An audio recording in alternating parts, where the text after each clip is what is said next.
520 is a 1968 short story by Patrick White.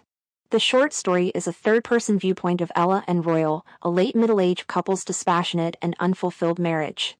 Royal's name reflects his dominant personality as the little king of his household. His work history is a mix of pride and poor decisions, and he doesn't pay much attention to his wife, rejecting her affection and ignoring her desire for a baby, which was her secret grief. When the doctor hints that his infertility might be the issue, Ella doesn't want to hear it, fearing it would hurt his pride. Ella's role as his caregiver is humiliating for both, with her tending to his needs, even bedsores and bedpans. Royal is overbearing and irritable, while Ella quietly complies with his demands, like cooking him better meals than herself. She seems to have lost her identity in their marriage, revolving her life entirely around Royal without questioning his actions. She lives in isolation, without friends or outside support. Only after Royal's death does Ella find a sense of freedom, like allowing dust to gather and caring less about daily tasks. She feels liberated from Royal's dominance.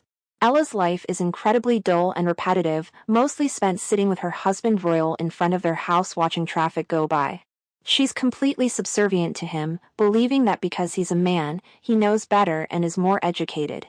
Ella, despite her torn clothes and laddered stockings, accepts her place on an old cane chair.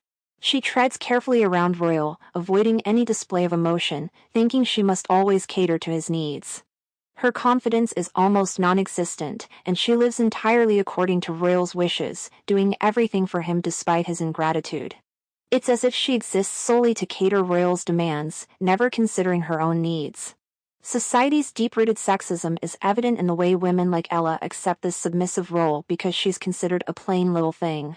She's often referred simply as she or you, and she carries the burden of blame for every difficulty in their life. Throughout the story, there are signs of Ella's pent-up emotions and desires. She longs for more affection from Royal, as indicated by her wet kisses. Her vibrant garden of cineraria, cassias, maidenhair, hibiscus, and hollyhocks symbolizes life and fertility, especially with the cineraria roots referred pink, swollen teats. The things she packs away after Royal's death reveal a contrast. Hubert's crusade book promoting Christian ideals and a picture of cities of the plain from which people are escaping from the sinful cities of Sodom and Gomorrah. Ella meets the man, from the pink Holden car and of her recurrent dreams, requesting to use her phone in her lush garden. He doesn't seem at all an impressive man, with a hair lip. Ella's unexpected embrace and passionate kiss surprise the man, marking the end of years of suppressed passion as Ella kisses as if trying to succeed in healing all the wounds they had ever suffered. The story's end is intriguing because Ella finally finds her voice and newfound freedom. She's no longer controlled by Royal and embraces a passionate life.